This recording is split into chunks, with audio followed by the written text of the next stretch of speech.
Episode 1, The Girl Who Spoke, in the priest's fiancé's voice. I remember the first time I saw her. She was barefoot in the rain, arms tied behind her back with a rosary that kept slipping from her wet wrists. Her lips moved, but it wasn't her voice coming out. It was hers. Anna, my Anna, dead for 3 years, buried beneath the oldest oak behind the chapel. I had poured every ounce of my soul into forgetting her, but there she was, or at least the voice that once called me my miracle in black. The girl's name was Clara, just 16. Her mother swore she began speaking in tongues after waking from a dream she couldn't describe that left her drenched in sweat and clutching a thorny crown she didn't own. She sings to someone at night, her mother whispered, but not in her voice and not in any language we know. I didn't want the case. God knows I begged him to send someone else, but no one else came.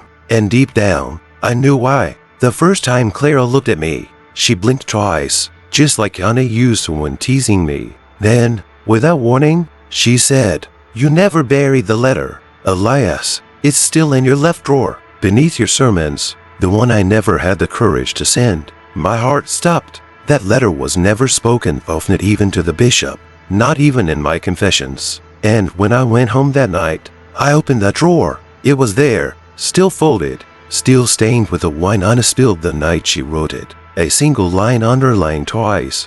"If I die before our wedding, make sure you marry what's left of me." The next day, I returned to the chapel with holy water, relics, everything I could carry without shaking. The bishop had given me clearance for an initial examination. Nothing formal yet, no ritual. Clara Saturday in the back pew, humming, same melody Anna used to hum when she brushed my collar clean before morning mass. I approached, she turned, and then she said the words that broke me. "You asked God to bring me back. Heard you? Just not the way you wanted." Her eyes blue like Anna's, but deeper, more ancient, like something had been waiting inside them for longer than this life. I held up the cross. She didn't flinch. She smiled and whispered, "You can exorcise me, Father, or you can finally say yes." That night, the bells rang at midnight. No one pulled the rope, no one but her. Clara stood at the altar, barefoot again, veil made of torn white cloth, and as I entered the chapel, cross in hand, hands trembling, she looked at me like no demon ever had, not with hunger, not with hate, but with hope, like she wasn't just a vessel, but a bride waiting for her groom. And in the shadows behind her, I swear I saw Anna smiling. Episode 2, The Demon Who Knelt at the Altar. They say demons scream at the sight of the cross, but she knelt, not in fear, not in agony, in reverence. That was the night I stopped pretending this was just another exorcism. Clara, that was still her name, stood before the altar in the half-lit chapel, her white veil stitched from torn altar cloths, a crown of ivy tangled in her dark hair. She looked like a forgotten saint, or a bride left at the altar 1 century too long. I approached with incense, chanting prayers I hadn't spoken since seminary. Latin verses trembled from my lips as if they, too, were afraid of what stood before me. And then it happened. She knelt, right there where grooms say their vows and brides say "I too." She dropped to her knees and whispered in a voice that was not hers, and yet somehow entirely hers. "I waited for 7 priests, none returned. I waited for your bloodline, none remembered, but you came." I frowned, see, my grip on the censer loosened. Incense spewed like ash across the marble. Her eyes met mine, no longer blue, they shimmered gold, like candlelight caught in holy water. "I know the prayers, Elias," she said softly, "but I've memorized the vows." She lifted her hand slowly, delicately, and placed them on her heart. "This body has bled for you in lifetimes you've forgotten. Every time I returned, you called me a curse, a blasphemy, a test, but never a beloved." Behind her, the crucifix groaned. The wood didn't crack, it wept. A single droplet of what looked like blood trailed down the feet of the Savior. I tried to look away, but the air had shifted. It wasn't heavy with evil, it was thick with grief. Something old, something ancient, something holy and damned at once. She stood again and stepped toward me. I tried to raise the cross. She touched my hand, and the metal burned my palm at her skin. "A cross, it rejected me." Then she whispered the words that undid the last thread of my faith. You weren't chosen to cast me out. You were chosen to finally marry me. Thunder cracked outside. Candles flickered. The stained glass trembled. And in that moment, I didn't see a demon. I saw the face of someone I had dreamed of for lifetimes. Someone who had watched me die in wars, in sickness, in fire. Someone who had come back every time to ask the same question. Will you stay this time? I dropped the cross. I couldn't breathe. Not from fear, but because something in my chest remembered her. Not Clara, not Anna. Something older, something that had once called me husband. And as she reached out her hand again, I did not run. I asked the only question I could muster. If I say yes, what happens to my soul? She smiled. It stops wandering. Episode 3. The veil that burned without fire. The veil wasn't there the night before. I swear by every candle in the chapel locked the sacristy, double-latched the wardrobe, and left Clara under supervision in the stone cell. There was no way anyone could have planted it there, but when I returned that morning, there it hung, a wedding veil, pure white, laced at the edges like something pulled from a forgotten century, floating, weightless, but unmoving, as if the air itself had been told to behave. At first, I thought it was a prank, until I touched it. It sizzled, not the clammy hand. I jerked away, and the scent of incense and blood hit me at once. Old blood, dried and soaked into the fibers. No color, just heat. Heat without flame, memory without smoke. I wrapped my burned palm in linen and turned away. But, it moved. The veil lifted on its own, curled slightly as if an invisible hand held its edge, and turned in midair to face me.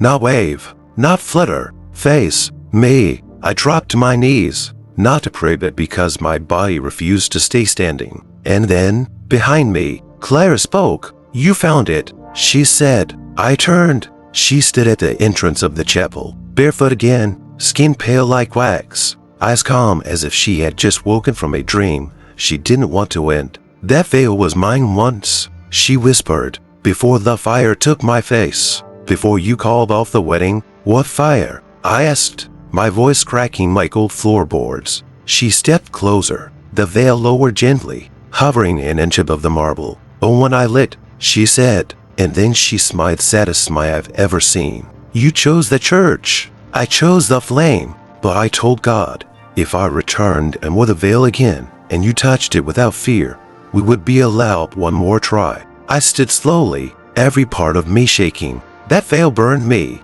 She nodded. Because you still resist what you once vowed. I never vowed to marry a demon. Her face didn't change, but the light in her eyes dimmed. You vowed to love me, even if I came back changed. Suddenly, the windows rattled. The stained glass panels, Marie, Gabrielle, crystal shimmered like water. One by one, they bled from the eyes, not crimson, gold. And then, the veil caught fire, but no smoke rose, no flame consumed. It glowed like a sun behind a curtain. The cloth began to hum, low and mournful like a Gregorian chant sung underwater. And I realized it wasn't catching fire, it was remembering the fire, remembering her screams, remembering the altar that never held her, remembering the groom who never came. I reached for the veil again, against every commandment I'd ever followed. This time, it didn't burn. It wrapped around my wrist soft, almost loving. And when I looked up, Clara was gone. In her place stood a figure in a bridal gown of ash and stars, her face half burned, half beautiful. You're starting to remember, she whispered. That's how it begins. And as the bells above us rang on their own, always on their own, I heard my own voice in the echo. Until death do us part. But this was no marriage. It was a binding, and I had just accepted the first piece. Episode 4. Her eyes changed when the bell rang. The first time I noticed it was during morning mass. The chapel was nearly empty, only to nuns, an old widow in black, and Clara, sitting silently in the back pew, like a carved statue placed where no one dared look too long. The bell rang for consecration, just once, a long, echoing sound that seemed to stretch the very walls of the church. And that's when it happened. Clara turned her head, and her eyes, they weren't blue anymore. They were silver. Not the dull silver of metal, but liquid, alive, shifting, like polished mirrors, reflecting things behind me, things I didn't dare turn around to see. I frowned in the middle of the liturgy. Words dried on my tongue. My breath caught like a swallowed thorn. The congregation didn't notice, but she did. She smiled at me, not mockingly, not sinister, sadly, as if she pitied me for forgetting something she had died remembering. After the Mass, I asked Sister Agnes to bring Clara to the side chapel. Alone, I lit no candles. The shadows fell long across the floor, reaching like hands for our feet. She sat her day calmly, folding her hands over her lap, veil still wrapped around her shoulders like a ghost refusing to leave. You saw it, didn't you? She said before I could speak. I nodded. It happens when the bell rings. She whispered. It always does. You just never stayed long enough to notice. What are you? I asked. My voice cracked with a tremble I couldn't hide. She looked down. What I've always been. What you made me. No, don't play riddles with me. What's inside you? She looked up, and the silver eyes were back. Not what? Who? Suddenly, I heard a second bell ring, but there was no wind. No one had moved. The rope hung still, and yet the sound echoed, again closer, inside my ears, inside my chest. I stumbled back. My hand hit the cold stone wall. I felt the blood drain from my face. You rang that bell, I muttered. She nodded once. And you used to answer it in another life, when you were mine. A sound escaped me, a low, broken exhale that wasn't quite a sob. I didn't want to believe her. I couldn't, but deep inside my ribs, something old stirred, something that had once stood in a chapel like this, with fire in its hands, with her in its arms. She rose from her seat and walked toward me barefoot again, always barefoot, and when she reached out, she touched the scar on my wrist one I got during seminary when I fell from the old bell tower. Only now, it burned, not from pain, from recognition. You fell, she whispered, because you looked down when I called you. What are you trying to make me remember? I asked. Not what, she said. Who you left behind, outside. The bell rang a third time. This time, the sky turned gray. The clouds formed a spiral above the steeple. Birds stopped mid-flight. Clara didn't move, but her eyes, they gleamed like stormlight. One bell for death, she whispered. Two for memory. Three for union. Episode 5, Confession Before the Fake Wedding. The confessional smelled different that night. Not like incense or old wood or candle smoke. It smelled like roses left alone in the dark, sweet, decaying, sacred. I hadn't planned to enter it, not as a priest, and certainly not as a penitent, but something no. Someone had left the door open. It creaked in a way I couldn't ignore, like it had been waiting to be used, not for forgiveness, but for remembrance. I stepped in, closed the door, and Saturday, the other side remained silent until she spoke. Bless me, Father, for you have sinned. My breath hitched. It was Clara's voice, but not the Clara of now. This voice belonged to the woman I left at the altar in a past century, whose name I couldn't remember but whose silence had haunted me in dreams soaked in ash and lace. This isn't how it works, I whispered. It is now, she answered. I should have left, should have run, should have torn the door off its hinges and screamed into the night sky for God to intervene. Instead, I stayed, because deep down, something inside me wanted to be heard. And so, for the first time since I became a priest, I confessed. I doubted God the day she died. I stopped believing that love could be holy. I buried a ring under the church floor and told myself it never happened. I used the collar to forget the kiss, and every time I felt her in a dream, I called it a demon, not a memory. The confessional grew colder. I could see my breath, but the voice behind the screen remained warm, steady, familiar. And do you repent? She asked. Of what? I murmured. Of loving her, of still loving her. The screen between us shimmered. It didn't move, but I swear I could see through it, know her outline, her hand resting gently on the carved wood, her veil faintly glowing in the dark like something stitched from camlight and sorrow. Then confess the one sin you never named. I swallowed. I wanted to marry her,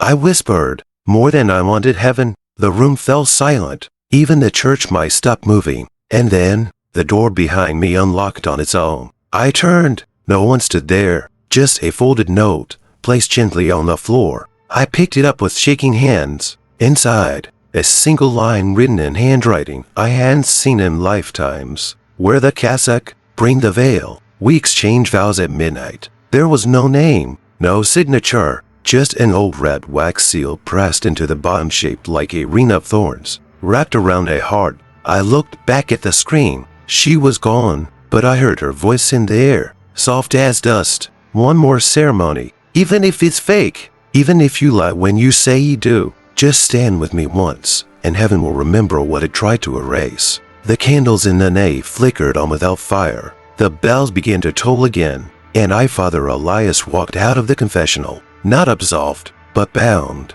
Episode 6, the day no cross worked. The crucifixes were the first to fall. One by one, they dropped from the chapel walls with a sound like snapped bones wood splitting, nails clinking softly on ancient stone. No wind, no tremor, just rejection. The brass one above the altar cracked down the center, the arms of Christ snapping at the wrists, as if he no longer wished to hang. I should have turned back right then, but I was already wearing the cassock.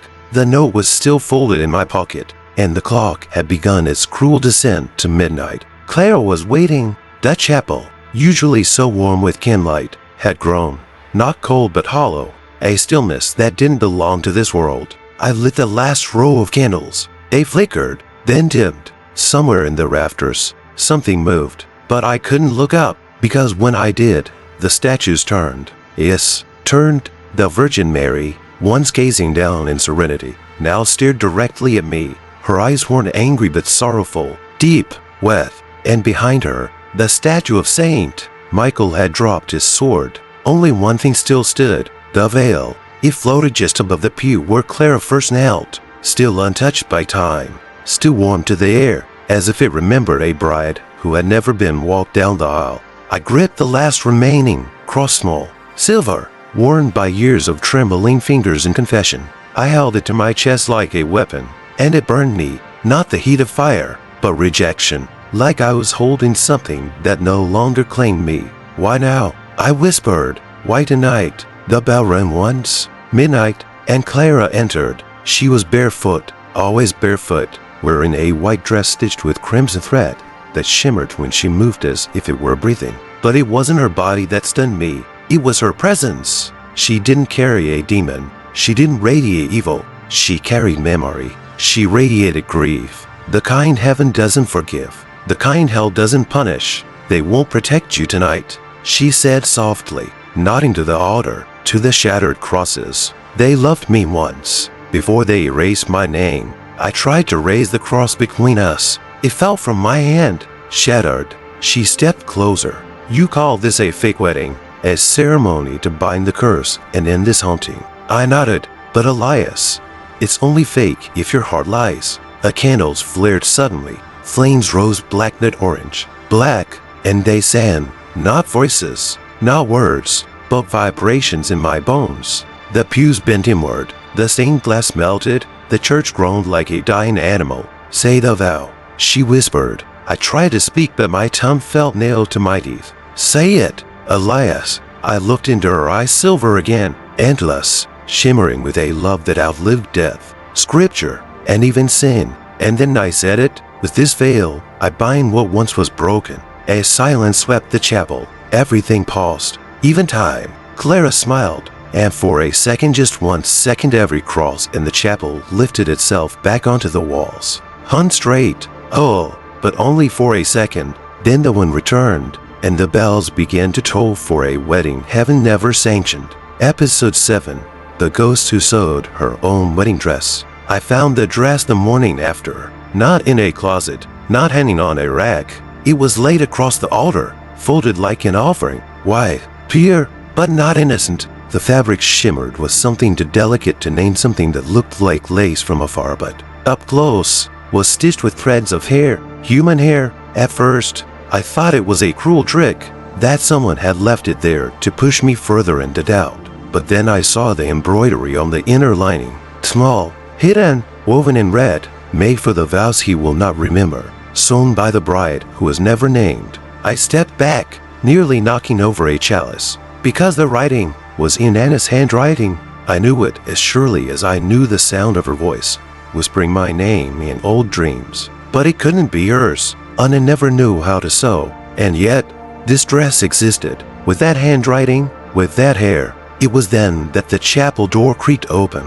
Slowly, quietly, like it was ashamed of interrupting. Clara entered, hands clasped. "You weren't supposed to find it yet," she said gently. "Not until you remembered your part in the stitching." "What is this?" I demanded, lifting the dress. "Who made it?" She looked at it with reverence, almost affection. "I did, but not with my hands. Not these ones." "Anyway," I stared at her. "You mean another life?" She smiled sadly. "1,000 fingers, 1,000 brides, but only one thread, and only one groom who never said yes." The veil she once wore now rested on her shoulders again, glowing faintly with each breath she took. She stepped closer and brushed her fingers across the dress. "Every time you left me at the altar, I began sewing again, in monasteries, in prison cells, in fire-lit caves and under gallows. I sewed with my hair, my blood, the ashes of the letters you never read." The wind whispered through the stained glass windows, but the air smelled not of dust, not of death, but of lavender and burnt paper. She picked up the dress and held it against her body. It fit perfectly, as if time itself had measured it.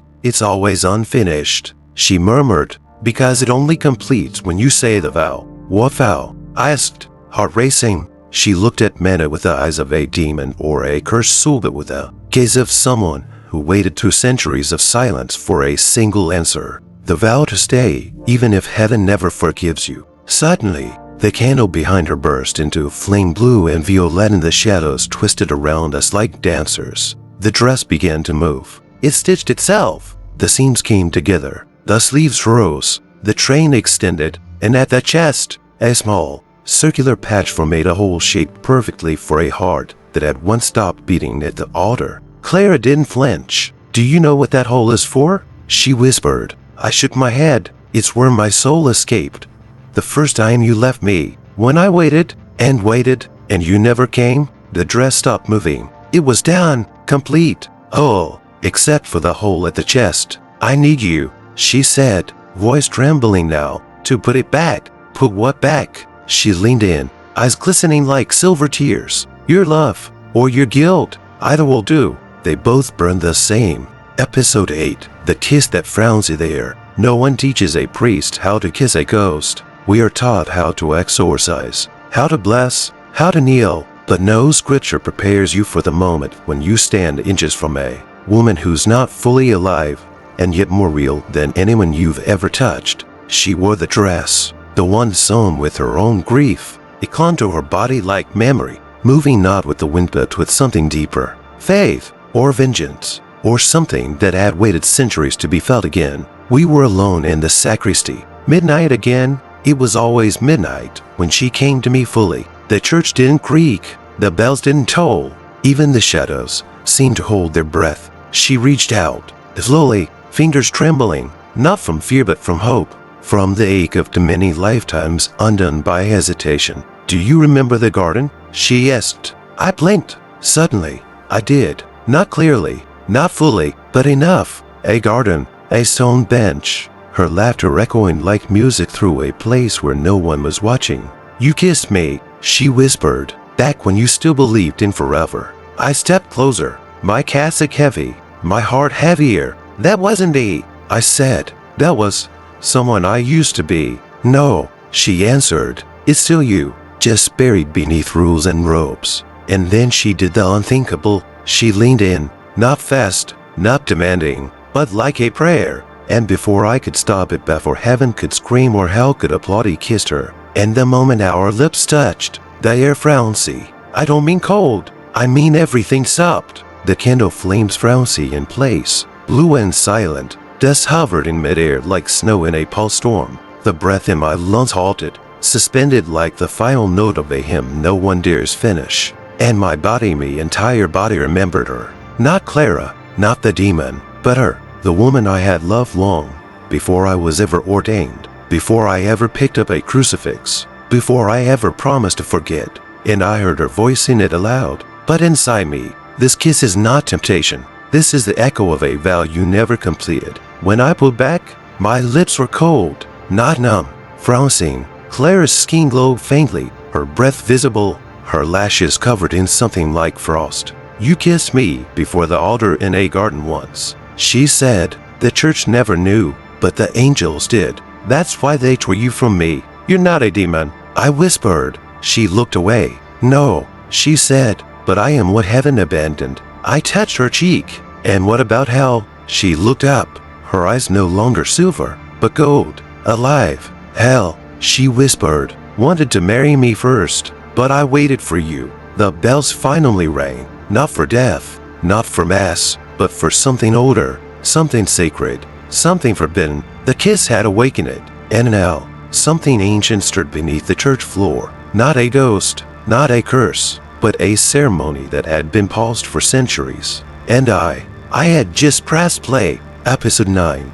The ring buried under the church. There is a room beneath the church that no key can open. They call it the bone vault, sealed 3 centuries ago by a bishop who screamed during his final sermon, claiming the dead had begun to whisper the names of the living. No one speaks of it now, but I had heard its location once, in the whispered Latin of a dying monk who mistook me for someone he had loved in silence. Below the altar, he gasped, buried under the blood of broken vows. That night, after the kiss, I returned to the church with a shovel, not to desecrate, to remember. The floor beneath the altar was cold stone but cracked at one edge, as if something beneath had once tried to escape or be found. I pulled the slab free, just choked the air like ash. Beneath, a narrow staircase spiraled into darkness. Not even my breath dared enter. I descended alone, no candle, no prayer, just instinct and the unbearable weight of a kiss that didn't belong in this world but somehow still lived on my lips. At the base of the staircase, I found it, a circle of burned candles, a chalice overturned, and in the center, a small wooden box wrapped in faded white ribbon. I knew that ribbon. Anna used to tie her hair with it in spring. I opened the box slowly, afraid it might scream, but it didn't. It sang, not with melody but with memory. Inside was a ring, gold, simple, cracked, and inside the band, a name engraved backward, my name, Elias. I fell to my knees, because suddenly I remembered, not a dream, not a fantasy, a ceremony, a chapel not made of stone but of firelight and breath, a veil made of storm clouds, a bride with a name I had sworn never to say aloud again. "I gave it to you," Clara's voice whispered from the shadows. "Though I hindered her descent, you placed it on my finger." Before heaven tore the sky open and swallowed the chapel whole, I turned. She stood in the vault doorway, dress glowing faintly, barefoot among the bones. "Why bury it here?" I asked. "Because they said our union cursed the soil." She stepped toward me. "And because you begged them to strip the memory from your soul, so you could keep your priesthood." I looked at the ring. It pulsed, warm, as if it had waited under centuries of stone, just to be worn again. "What happens if I wear it?" I asked. She didn't blink. "You remember everything. And if I don't, you lose me forever." The church groaned above us. A muffled bell rang on its own. Clara knelt across from me, her hand open. It never needed to be blessed by the church, she said. It was already blessed by the suffering. I held the ring in my hand. It burned, not with flame, with recognition, and in that moment, I realized this was never an exorcism. It was a homecoming, and I was the one who had been lost. Episode 10. The exorcism where no one survived except her. The church sent 7 priests, 7, handpicked, anointed, trained in rites so ancient they had to be memorized in Latin directly from discovered scrolls. The Vatican didn't call them priests. They called them anchors entrusted to hold the weight of hell at bay with nothing but breath, salt, and sacred authority. And me, I was not one of them. I was the reason they came. The church had learned it of Clara, not by my confession but by the bells. They had rung 13 times at midnight, unprovoked, unbidden, echoing across 3 dioceses. That was the sign. Possession, or worse, a covenant being rewritten. The anchors arrived in silence. Black robes, no smiles. Their eyes saw made you not with recognition, only with pity. They didn't know Clara, not like I did. She waited for them in the chapel, not restrained, not chained. She waited, in her dress, with the ring, and when they entered, carrying relics, scriptures, and flasks of holy water, she whispered something I will never forget. Tell them they're not here to exorcise me, they're here to witness this ceremony. I tried to speak, to stop it, to warn them, but I couldn't move. My feet were glued to the marble, my throat dry, my ring buried. One I'd unearthed that melted into my finger overnight. The rite began. They chanted in unison. Candles flared. The chapel shook. And Clara smiled. She did not scream. She sang a song in no earthly tongue, a melody from beneath memory, a lullaby that made the crucifix behind the altar weep wax like blood. The anchors screamed, not in pain. In recognition, they fell to their knees, one by one, clutching their chests as if something inside them was being rewritten or remembered. One collapsed first, Father Vancelli, his eyes turned inward, as if watching a vision too holy to endure. Then another, and another, until only to remain and me. I stepped forward, hand outstretched. Clara, stop. She turned to me. Her voice was calm, terrifyingly calm. They made me forget. Elias, but you kissed me. You wore the ring. You called me back. They'll die. I whispered. No, she said, stepping closer. They'll awaken for a moment, and then they'll be allowed to sleep, knowing love is older than salvation. And then, the final priest spoke the last line of the rite. It should have cast her out. Instead, the floor cracked open beneath him, not violently, but like a grave gently being revealed.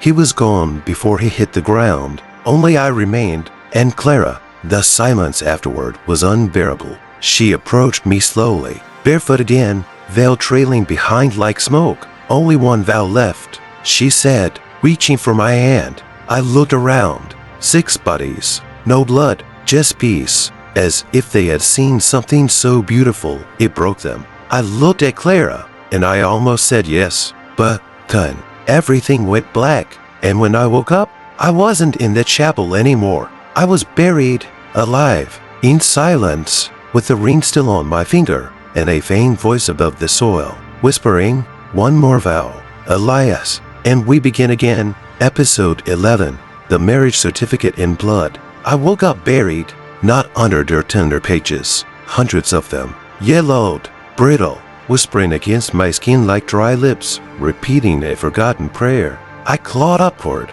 coughing ink and dust, until my fingers broke through the wooden lid of the box they had sealed me in. When I emerged, it wasn't daylight that greeted me. It was candlelight, and smelling iron and blood. I was no longer in the chapel.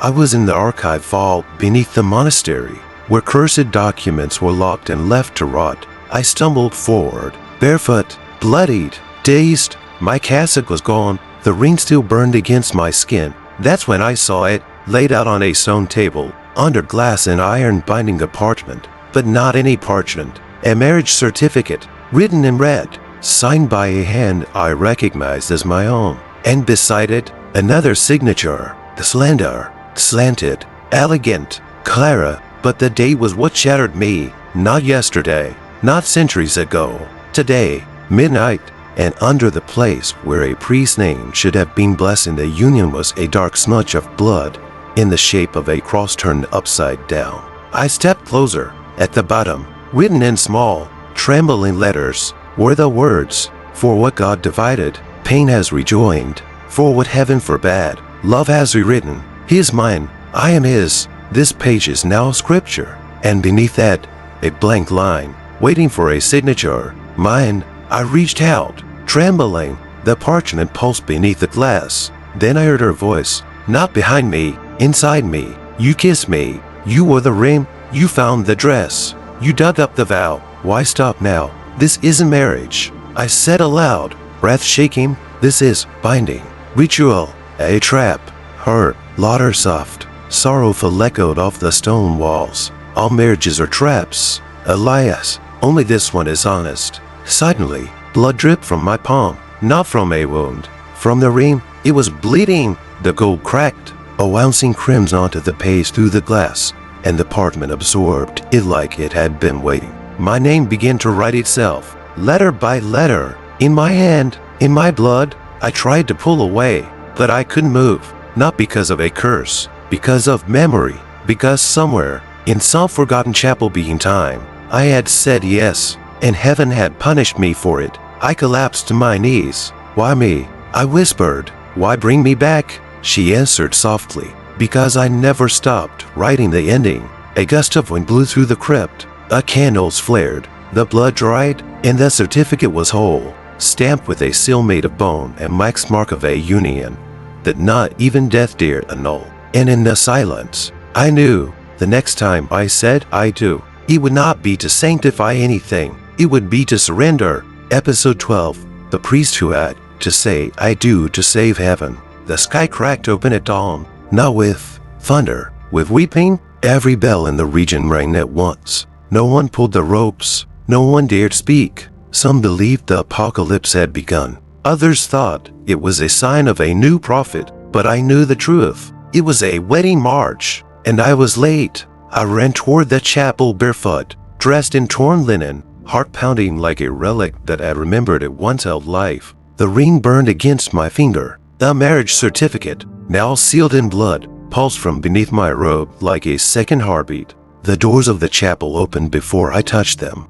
and there she stood, Clara, no longer pale, no longer ghost. She glowed, flesh and spirit and memory braided together. Her eyes were not gold, not silver. They were eternal. The veil floated above her head, unheld. The dress whispered as she breathed, and behind her, the altar bled light. Like that looked afraid. There were no guests, only statues, and they all wept. Mary, Joseph, Christ, even the angels carved into the marble knelt, wings folded not in worship, but in surrender. Clara extended her hand. Say it, Elias, she said. Say the words. I can't. I whispered. It's not holy. It's not. No, she said. It's not holy. It's older than holy. The chapel trembled. The ceiling cracked. And then the crucifix fell. Not forward, upward, pulled toward the sky like a soul being reclaimed. And in the silence that followed,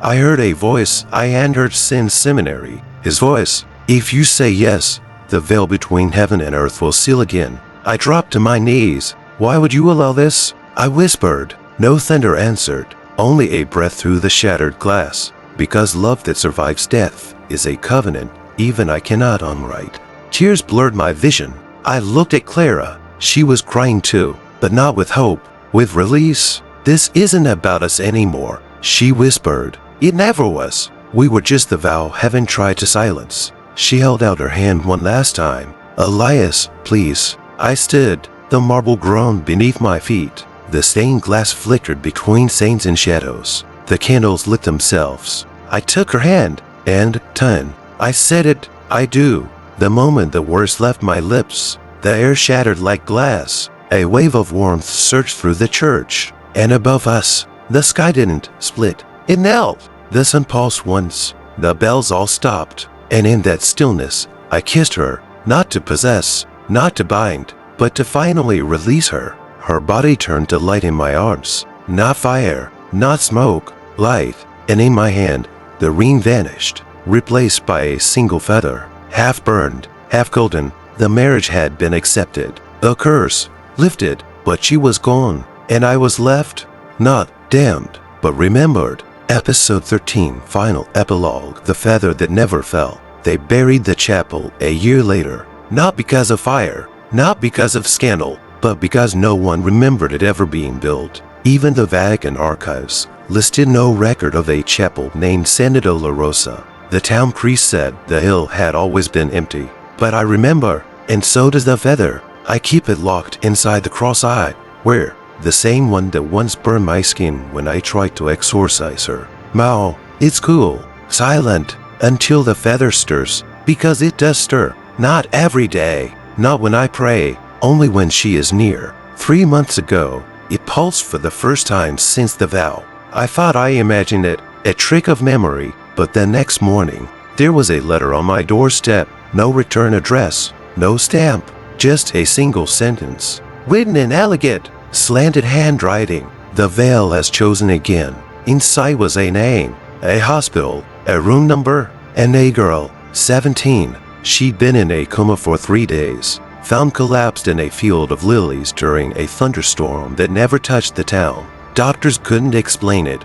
No trauma, no wounds. But when I entered her hospital room, the temperature dropped. Not cold familiar. I stood at the foot of her bed, trembling. She lay still, pale, beautiful, and on her finger was a ring made of white gold, cracked, old, familiar, too familiar. I fell to my knees. Clara, I whispered. She didn't move, but the monitors flickered. A single breath escaped her lips. And then, her eyes opened. Not blue, not silver, gold. She didn't speak, but I didn't need her to, because from the inside of my cross, a feather trembled, then rose, then turned to ash in the air, and I understood. The vow had not ended. It had restarted. Not a haunting, not a curse, a cycle, because heaven could not destroy what it never truly understood. A love older than its laws. I looked at her, barely breathing, staring straight through me as if she saw lifetimes.